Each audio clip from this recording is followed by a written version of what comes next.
Dúis fear Hiberdaran, Ken Hogan. It was hard to pick out weaknesses from our point of view in terms of your performance against Limerick the last day, but you've had loads of time to analyse the DVD. Are there things that you would have liked to improve on specifically for this game? Yeah, well, we got a pretty good start and we played well in the first half, and we had that lead and we held, for the most part, we held on to that lead. But having said that, in the second half, we had a lull, and we conceded a couple of goals, and obviously no team likes to concede, green flags, and particularly, Limerick came back at us. But of course, some of those Limerick players have starred in the last couple of weeks, so we're aware of the fact that it was a good Limerick team as well. So really, you've got to worry about your own game. You concentrate, obviously, on getting the best out of our players, and hopefully that, we leave everything on the pitch tonight. It'll be a test. We don't really know how fine-tuned we are. We've played plenty of practice matches and we've worked very hard at it, but you never know till you experience live championship fare. So it'll be a challenge for us. But at the same time, a lot of our players have played club championship and other championships at a high intensity, so we'd hope that'll stand to them. But it has been a challenge, but we think we'll be up for it. And I suppose the one advantage, though, is that you'll have a chance to review the Tip DVD and you'll know all their strengths and weaknesses. I don't. They were very impressive against Limerick. We'd have to give them credit for that, and that's a great performance to get out of them, because when you're playing in June, there's a lot of things impacting college exams and all that. So that was a huge result for them, and that gives them a big boost coming in tonight. But we think we're well up for the challenge. And Iron Dochasach mar sin gur fé. On Sunday, Hiberdaran get Brian Stapleton. 18 Loho and Stutterach Suas Van Barker Jerry here. Bishop Mahanson fachte immertanig Lichter Vater bekend met een giet scoren so Rodderhall fachte genetig en gapte en Nile maar nach dessen leven in Sherem Lische. On a score in Shin by Nile Marin Shin nach Crohe Lord Parker Risha Brian agus Brian Stapleton Trish Parker ik of nacht mag Wigny nach Hone und Bockamach Robert Schenisch Richt Tante gedesse gepertach bede genoeg Shin Tarna Chance. Cork is het eigen de winstetter in de gelijke gang. Ik zag goed met Leicester. Verwijl een aspect. Stachel Lars tegen Jimmy. Nish Ishel Gear aan het jouw wel Thomas Hamilton. Dierig zijn nooit gaat capscriptie. Gaffer Stachel Sichun. Nish onder we nog een bord vacht in McCormick's vliegen zijn omlijk begraven. Hij chance goal aan Bertico. Shashan laat dat hij Collinson.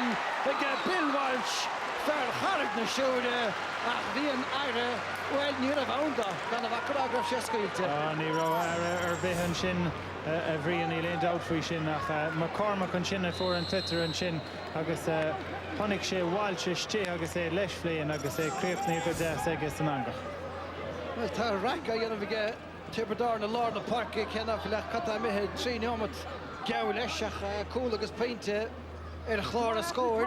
Thomas Hamilton hostig in de gloeisecht sin gandout. Door het jaar se unsie Cork mag gewoon maar reist. Tana Cork voor de wielen met de goal hè. Christopher Joyce agus Leicester achter hun son. Michael Breen agus Hamilbert gandout weer de menu. En Lynch McCarran. Cork reist voor everyone Sonnesteig en Council Mata Glantige Joyce. En mag die Cahalan in is een Lord na Parke. Daar het staat Cork. Wees gaan Ferglan Barrahan Roch komen Barranefus te Camoin pass out to Hurling staat so really aan agus Cork Florida score ha Cahalan a puck in the so le Haas Margaret Bay a good pass canoe the Herford and score Shin Crohe and Shin Gamahig Damien Cahalan who share Roher and Shin nach Shin Rud card Fuchse Connor Lehan amach le Pascar and Shin agus e Clifney Gamah agus and score Tastal go Gear and Shin White Cork Hig Tipperary fin I'm sure Nishin Hid both again Lua Jason Ford. Fern the Shincher, Ni Hen Eilish. Achan Bishop gets the Cork sa. Brian Murray Farwell and Aspect reached. Got the Yuchdaling and son the Hiberdaran. Not the Ben Farah Stigmar Nee Baden Far Lord Park Stoilum Justin Kelly in Eshin. Ach Penny Tan Stetternish on the Elegan Bark. Reached Tan Gloeshacht Gama. Ford and Trussa. Harach Hurling sheer to get Jason Ford on the Irish to exhaust the Leshin and a count on Emmert to get forward. So who Bill Walsh on Fork and Shin Mariol Garosha Gurtin Shin Feckamweeds George Wyrick Tachtestach and Shin or in Fairlord Park and Shin Brian Murray Agus Crohic Shin and Pointe go Jason Ford at Image Tachmar. The queuing effect goed no Shane Omut. Shanske Besho and Trio Pointe as a hele get has a hen exhaust the Lesh. Ach, gesh. Ag ge Marco Hoger dat plakkaat te Hurling ge Seamus Kennedy Ferchwood Melle. Komen neuf midden. Lorna Parker Sus Rish McGrath. Right Vadet Shitter Fishkege. Pass all in Geshud McCormack. Ada Hoyness. Point to Oliver Fatherson. Cohishkin agus Crinnis and Bass. Go Emerson sin idir Lee McGrath agus Ed McCormack dochreití ar fad agus críochní ag McCormack ach a ríis Lee McGrath leis an bheith ach fechar an seo. Agus dasca sé sin ar fad an son ón obair bhaige Seamus Kennedy Rimishin. Se beceachach sé chur a thar teastána canar. Portláige agus an plár a dhéchan de chéile. Nis Murray treiste perseach beidir an dochstasa a cha sin arda heisteach go hála go drán chúil agus cum a bhar sin go dain féin Harris sin trasnáin an tarna scór agus do Corkbeig. Agus le cúpla nóid den Newtrin tá Lord Parker Corcaigh tá sé éisteach san nummert hosé Justin Cahill agus Brian Stapleton an Lloyds an sin ach sin pointe deas an sin wai Brian Murray. Se gábháltas trechar imi seo thugad ar sáige de chéile ag an mrád Tipperary na chuig bhúdiag, Corcaigh de chéad bhúdiag, sícin i chríoch na chom, éon bhát a díag, ní a bhá nach cúil nó féna bhon, idir na fór na seo mar sin becheart gomach an chéidann seo, go má siar amach go déir fad na Tipper de Geríist, ar an nús in ard le Joyce ach ní hé a bhean an slitter. Buit isteach an sa sin pointe den giad scóige Jason Ford. Ard a isteach gan í built a cruig na faigile. Agus Crinniston sco. Se hui Nailo Mer an sin goíoch sé nó a bhíag ag slitterig techt an nósan sin agus Dan Ford híos agus sin an rud a for sin or Dan sé for an sin slitter agus puinte ítach. Mar sin fear bí látha gáin agus a rion fáca in a gláigeach seo hélí háin in is seansa siúlach é sin methe. Óréiligus na Tipper ag an ceanna buide fós i gceith Colin stoppa eiles go Jamie Coughlin seansan sa ar chól agus Dierig daine chael gref sé sin ábhar bog mar an lechaoine bhige ar chúl. Mar sin fear bhaile nóir handrama buidíisiil agus sára heistig. Na Tipper ag deirig a chlána agus déine sin bhart Seamus Kennedy sa is stitar a gáardach amach aige leis am roig ach amach go Lorna Parker cosíocht deasan son ag Murray b'néad tarna pointe ag fear bhaile an aspaig ar an líad níor chá Corcaigh an únsaí sin gad scór éigent.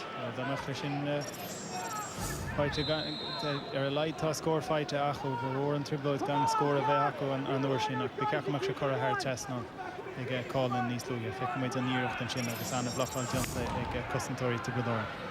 Mar sin héna cúig le 93 chuig cín de féintí is scarút na bhórne mar a sól den saoil fólach ní feice sin na gluimeán éachta seoltasteach an na drón chúil an Murray treis an a hósa chuir le cuasaí an sagus i gimechan céann san go hascalach chun séile bheith chimeáil calís melt an son aige a fear bhain an aspaig sacra síos inis. Tá gá faointe scóráilte gur an nimmert agus rinne sin rud ceart chuin ní rah spás ar betheige.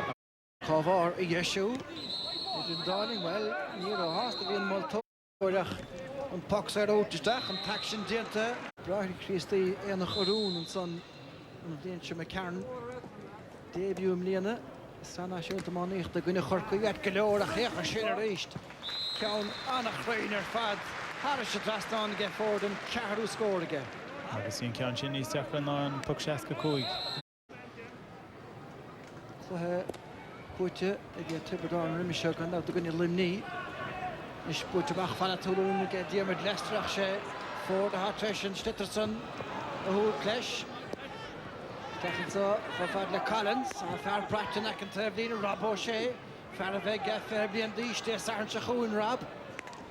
Nis built a crain díirech is tachan chúil ag siúd a sé a stigansan nach an ríist an chosaid Tomás Hamill an éanún an fersa bheith ar fannaí an na síintear agus gan écht na díag. Se agus tá carú leis an lína lán cúil an sin agus tá sé sin Har bheith samú. Nis siachar seo de sinna túr a cán Ford bhuiiteach an túd fest scór a hénig so seoltas tachan son cheappas greibh an teireadh cailteige fanna talún ísio gíar agus an tarnacúil de Hebergarden. Sean rud a thosaigh an rud seo Thomas Hamill an sin ag dul siar carú leis an lína lán cúil chuin slittar díreach sós na park an sin agus Jason Ford rinne sin rud eile bhíos ag go maith go raibh Patrick O'Mahony ag teachtasteach ar chaisi an líróid ar an talla agus bhúil sé ar an talla.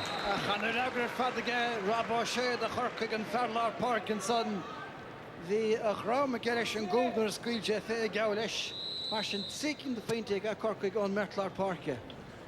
Tá sé peasaí go mór Lord Park an sin nach níos mó testáil bain na tasa. Smór an chuide a gá chúla bheith fachta go sa chiad le.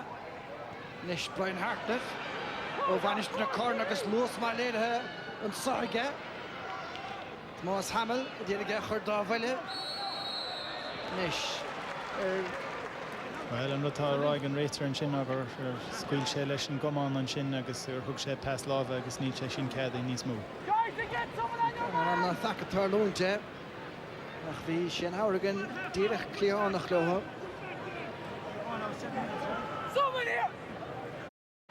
Get Andrew Ryan farthúid mí bhera ach cabhrán lán cholí Michael Breen a rís na Tipperary contasig agus annach an spáis gan Naila Mar an tosa ceann áard a siúd gan éine le go bar méide agus an éúna chuid eile bheith fachtaige. Agus a rís a bhí an na scórna se tá siad crothaí marall bhfuil líróid sciupaí le teachtasteach an na tosaí an sin Damien Cahalan rinne sé iireach teachtasteach ar Naila Mara ach é gimmert go maith nuach sin an dara scórón dara faointe ó nimmert. Súhanseach an méid líróid agus scórna há techt ó immert fahar sa lína lechúil go háirithe. Gíorchá a Corcaigh le scór beidir cúil rim le hama.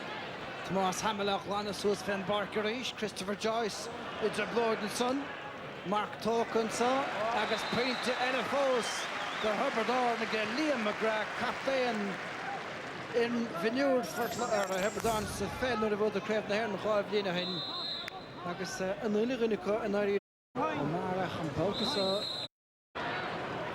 chumar scéal go be an lehasú Lord Dara Lord na bheith go fág in na parke nadidir an sonnú níos a híos siar Finn Barker tá na fáib na coch chalí seile géalt an lína lehasig Níach bert fel láthir sa lína lán tasig le Corcaigh tu go leis go Jamie Cochran na stóile isteach a drón chúil agus sála gan gúlbáire díreach is stig fear an drasnánach gan éine beo án na chuideach an bhrúir i techt amach puin agus láthirach bán buil tá siad ar an únsaíoch Oberníos a Bharnson i gceith Corcaigh Patrick O'Mahony amach an tugadí Rabó sé i techt leistigh chun ile i gginamh do hénig agus tá gá faointe ge Brian Murray riimi seo gá ceanna ge fear charigí lein inis Sinead an bríomh aonse scórála ge Corcaigh anocht. Ceir faointe ó Lorna Park an sin Ar Naila Mar amachchaí Joyce inis fear na bírsach amachchaí Rabó sé a rís gafa leistigh de Stapleton chun cíanann sa agus ge Jamie Wall Mark Hogan be cheart go meach scóran sa do Corcaigh agus tá go dain iad a críochnú beáí sa bhar a droi geire an chiad lethe seo. Tá sin an dara úr le beidir nóméid an ús atá an líróid iméisteach go lína lehasig agus lína lántasig Corcaigh agus dtíorthan gúil sé dáintreach ach ní sé ag fáil na ghóhann slitar an sin. Is sin brise a ríist feachta a gceist na Tipperary Naila Marach blokáta go maith. Mertlar Park Harabh breúil de Corcaigh thuáile áling ach fósáinnig feachtatá ge hartan níis a dtíirigh a héine oscailte an leinci síon chosantóra an méid sin diantaige tá fearclaí hánach Mark Sugrúd a meach sé breite Tomás Hamill. Mar sin Jamie Cochran agus an bheartdianta sin trícinn as a chéile isisiú lethe sa spéir gánaí a choréis de Corcaigh tá siad an uachtar inis Lorna Park and Murray shot to take shoot off Faristig Hartnett and Brisha Nether Boydor Culture Arvin Puk the Knowledge to Tipperary and Son agus well Shin Puck and Anna Chreen and ish get down a Shikata let's the puck on a Sarah because the counts on Lish short the Harris and Draston Kedikina you know the lads more a sin calling agus lihan caiise dimmer cuma ach be Ken Hogan le Canal aber an chuig no met journal get to Bedarn so either Dóin an nuid a náid a cúig chun cín agus más féad le Cochran a bheartíí a brada há diantaige ní bheith gat mí Cochran takeíocht an daobh muthige ach ní sé tastáileúig steach a drón chúil a siad fós ar thóir an chúil sin a Jamie Wallace an lapar sin an áde dianta go máta le go hartar amach a tugaí Sugrú buteach ge Sugrú pointe le fós na Corcaigh Críochta le sécín as a chéile níos tí leann de bhar nach Kedikine. Sin an immerton sin bhaid Corcaigh. Díreach isteach John Chúin, Passáling an son, steach an son dianta go maith Patrick Collins Deileáile sé Geanson agus an chiadan na Corcaigh Sacrá sé sísan is na gúirí oscailte ag an bhearóg. Susan son chuig féadastad ó chóil na diberdach na Corcaigh go réist. Fachtantá ge hartad nis an cógar chun a chólacht fa más hamel a réist. Thógáilt an scaig a siúd. Cochlan fós mátá in a tarna iarch beidir. Trastan chulgarí Sacrá. Shatzer chóil a Corcaigh. Jeremy Cochlan le léirgasúntach. Sugru le críoch nó a sleapachta na dhéasan aige agus be cárta le brunna tá brion chum a hán Justin Callioog na cárta ná bí caiintear hasach agus chóil. Anna chóil ar fad an sin bhaid Mark Sugru ach crotha an sin ag Jamie Cochlan an sin atá tar éis teach sa chluife. Agus Justin Callan seo ba sé fáil cárta cén cárta bhaid an cárta buí. Well, tús aislingach de Corcaigh sa tarna leis seo. Agus duine berta go fós, Brian Murray agus Justin Cahill. Ach sé seo an bhearcha Andy's bhear beidir mar féiledóir ach sin sungus an stress na hasnaíocha. Súnta beaganta ach níd an géadúir an comórtasa orthaige bordgáis energy tugann sé chluichí don scothún. Tugann sé clí ach ní bhechtach súla clifa mar seo le bhealach tríd an chéad lehan sin a bhríon nach an teachtan íor damplan seo ag Corcaigh. Well, bíiste a chlórhar lemánaíocht go dtí seo im léana seo chun a bhara lascáilta stachar sé trastáin aige os na faisin an son aige cosnóide Corcaigh nar buine chrom sa chasalíon táin. Well, seo tosaí Nailo Mera tá Harabh Lloyder an sin san éir agus níhé sin an céad ceann atá fáit agus san éir agus scóírintach an tríú faointe an Seo mar chóireach na Tipperary agus géargá canis le tréimh sem áisteachta. Sé an captain a bhuacha le tá tútain de hampla. Ábhrín beag de bhí áirs, Callan leis an beasláimh isteach go dtí Rob O'Shea. Bhuaigh siúd siar, Christopher Joyce blocáta go úntach an son, seans ge Bill Walton sa iad a chur níos a híoch an céin agus tá sé chur a haris an drasnáin again lán tosaí an son botún aige Christopher Joyce. Colm Spillane and son, Stitter Harnash against the Tipperary. Nish reached Ganania Corbrú son Stapleton agus all Lorna Park and more Brian Stapleton fair helpful there agus an sprekaimse again. Díra chorágra an chéad scóir eile táhachtach agus sin pointíntaach bhaid Brian Stapleton sin chuintear Tibredar an ceithre pointe chun cían agus bei sé simúil cén freigra bei sa Corcaigh ar seo. Se trícinn na faointí as a chéad inis against the Tipperary. Líhan a Cork. Stitter fós an le buacht agus an sin is sa Fork. Mar sin Jason Ford mithe anna ada siar agus an fiú an tras siar as fiú go dain an na lína chuig féidir a seas agus an láthir na huaire cúcín de faointí far a spáiricha. Dianta go bhaintá get John McGranis gan achtainistí a costan tagus ar nótaí Leicester leis an gomáin an áidir san éireach fachta i gce McGrath i le géaran sa ach mátá ní hé náile sé agus scór bra eile i gceist na Tipperary.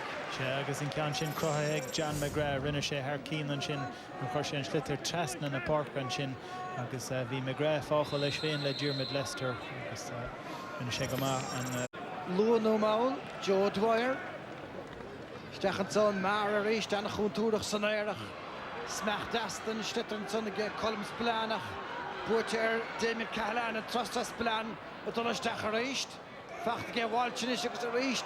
Daoine tarach siarhaig ha sé gafar cógar seans eile táige agus bád eile ige Bill Walsh. Tugach a bhd éir an inimachas páiste. Well, tugu ach sin ráite rinne Walsh go maith. Bhí sé ciún go maith go dtí gur scóil sé an pointe cúpla nóméid ó hinan sin ach rinne sin an chéadú an sin ar fuair sé an flitar bhí sé gceist aige chuir thir trasnach rinne sin rud ceart agus fuair sé an cúil agus déanann sé sin andíocht an chlufanis. Se gáchúil agus pointe ge Walchinis. Nis an féidir de Corcaigh dul an tobar bouta bhainile agus tréimh sem máisteachta a bhainteach.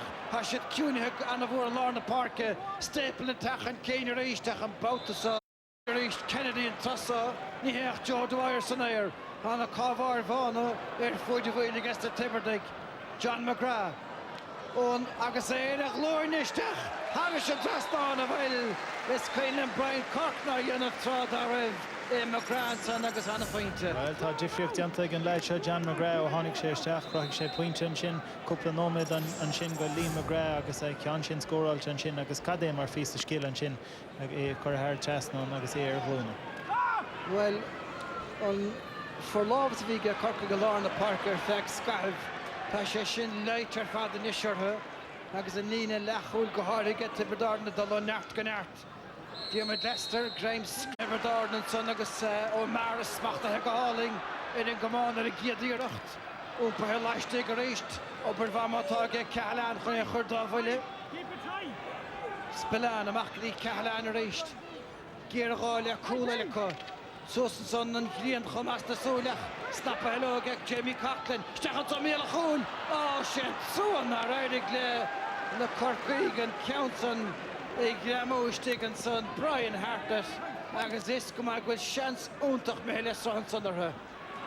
Bhí hána deireadh ceann a bhuachtain san éir ach a réist an lína lechúil sin duchla. Beidir Corciniúnach fisce an san againn. Spillán legan nuas. Bháilte a ráid má tá Collins a techt amach agus chalístianta ar an lán tosaí a dolisteach hí roiide nach lecaige an gúil bairde ach an Calais Pacte agus puck éirice do Tipperary an so. Agus le bheith Some forward. Níana sé iirecht é seo chríocht nó mar chóirach an sanú me sé sás le peinte. Me isteach ceart go leor iad báideoiríochta á bháil ach me isteach dá chamáin an son. Dír an bhfuil ceach sé sin stoppa ag Corcaig an sin ach rinne fór an rud ceart. Lloyd ar an tála agus freib sé so san sin teach sa bhíontáin agus chuann sé deara leis an glufa muna bhfuil Corcaig an cúla áil. Seaní le cach scór bháin sa tarna le an cúil sin sa tarnam go sugrú rud a gág ag an buinte sin pointe bháin idir na fór nach chu hinne le. An réime bhí go Corcaig go lá na parke mithe ar fada sa tarna lei seo agus fór inis chuin pointe eile gáilt agus an taction diantaige. Well, scéalálan ag Liam McGrath be ceachach an pass tuchan isteach go Bill Walsh. Leis seo bhfuil le seans beidir a gceith Corcaig a choríist iad de bhíar an nar tháinig an slitar an nuas go Corcaigh Tipperary inis in a gaitholacht a chlána san amach Suas Van Bark. Leicester réist a bhuachtain son anna heir fadas na himiróirí hí sé tucha tréachta agus é siúd tucha machchan is go Ger Fitzgerald sin peinte le fós ag gan na chéile córic Justin Cahalán son.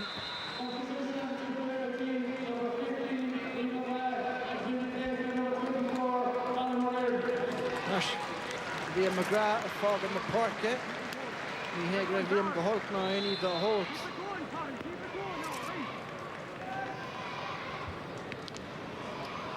Nis bhfuil aoní fágan so de Corcaig chun slacht éignach ar chlár a scór má bhí ceann Destny's Tuiscin son i gceith Liam McGrath in Lee Hannon rud céanna tucha nús den láimh bháinine de gomáin ón san éirige. Ach a ríist an tarna bót go Lee Hannon sa tarna leis seo le iirecht lá go leor ar féinte. Beidir go gcuireadh sé sin ar fad na chearta nó sé seo Jamie Coughlin. Lee Hannon clíhánach a bheith le pásach Coughlin agus brilliant. Agus gach seans go dúrthaigh Jamie Coughlin de chúl eilean sa. Go leor daoine dréag san cúl. Iirecht lecht go leor mar a Hurling sé. Justin Cahalán tanistigh go dtíreach an slitar a chlána dus de Tipperary. Mark Sugrú córaach dus de Corcaig. Sugrú agus é chuir tras an chúil réist an son aige. Stapleton dianta go maith aige siúd an son agus well tá siad frisáilte de fiochan is go bráidir de Corcaig ach snéan sprid agus an lághaisteach atá le brathir Joyce inis. Dtíreach trabhachan cín agus pointe dasfachtaige í an sanach an tarna scór le Corcaig sa tarna le. Anna faointe sin Christopher Joyce ach níos mó ag testal ag Corcaig an sin. Dianta go ag Corcaig tran hóna dála na síinters do chafar an dánach se caite. Leicester dulta chun talún, fecht get Tommy Heffernan. Fighter Chula Reach, agus tá sí chuir níon ag Heffernan anna chun go dó, fíor gír mar eile ach críochtna go Hurling. Críochtna go Hurling agus an Leroy Trasna Reach Wai Niall O'Mara an sin ach Tommy Heffernan ní bhuair sé scórar bheitgatí seo ach féachar an féin bhuinín an seo thug sé faoin chólan sin agus díreach isteach sa chúine. Mar sin scór mór gríige Tipperary in ish. Agus a gaithólach mar a dúir tanna seachtneom go dul sciúr. Bhil anna eicálach ar fad. Mar sin an fearí gortathe tá chuige féin.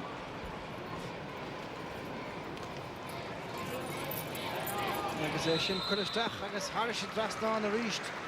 Ní ceanna be chu ar foríil ní lech ceanna bháin chu ar foríil sa chéad le an sin sa ceanna bháin acu go dtí seo. Is seo chun Jeremy Ball fear Chrill Bertáin. Sorry ge múneach trúr a chorca gán. Fan a talón ge Coughlin.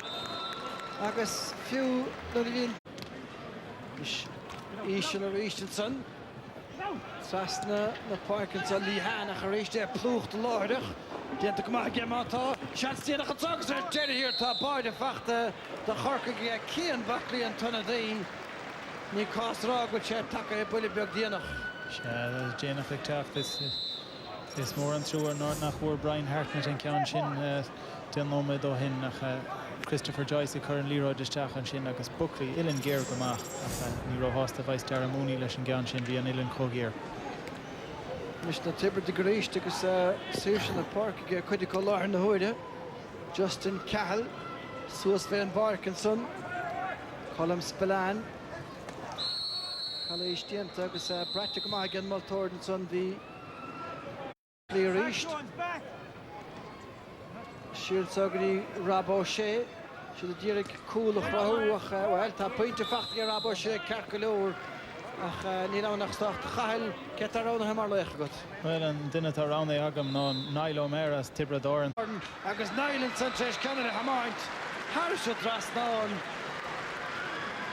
Agus a ríis anna fes an sin bhaid Tommy Heffernan an sin agus anna físa choimar tónig sé Niall O'Mara gríocht goach agus rinne sé go maith smachtdáil ar an slitar an sin agus pointínta an ceithú scór an numar tuigine.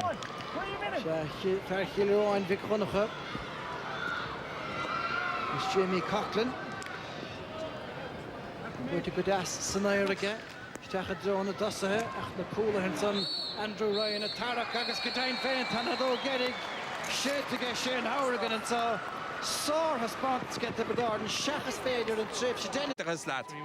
Now, a great win and a very comprehensive win, and I'm sure you'd be the first to say much more comfortable, I suppose, on the scoreboard at least than you would have expected. Yeah, well, we played Cork 3 years ago in a minor, a really tough game. We only pipped them, they pipped us an extra time, and last year, pretty much the same teams, we bet by a pint again, but we'll be very disappointed with some terms of performance. You know, we were good for spells and bad for other spells. Against Clare Waterford in the final, we can't that, but in fairness to Cork, come up, a lot of them had Munster final the weekend, and I suppose their long bus journey in this heat is going to take a lot out of anyone, so we're just delighted now with the win. We have to knuckle down for the next maybe 3 weeks and hopefully we'll try and win the Munster final then. It's blindingly obvious saying, but the goals made all the difference, didn't they? It did, yeah. In fairness, the Wise, we played Kilkenny there last Sunday week in a practice match and we didn't take any chance. We could have had 4 or 5 goals at half time and we hadn't a goal, and for the last couple of weeks we were working on our finishing and paid off tonight, thank God. And all 6 starting forwards plus a couple of subs. I mean, John McGrath got one on his knees. Yeah. I mean, they were going in from everywhere. Yeah, John played very well and he came on, and it makes a big difference. Like Limerick in the Munster final weekend brought on 3 or 4 subs, and I think they got 6 or 7 points, and this heat is definitely a 20-man game, and we're just delighted that our subs got us over the line, I suppose, when lads were getting tired. So we're absolutely delighted now with that, and we're going to try and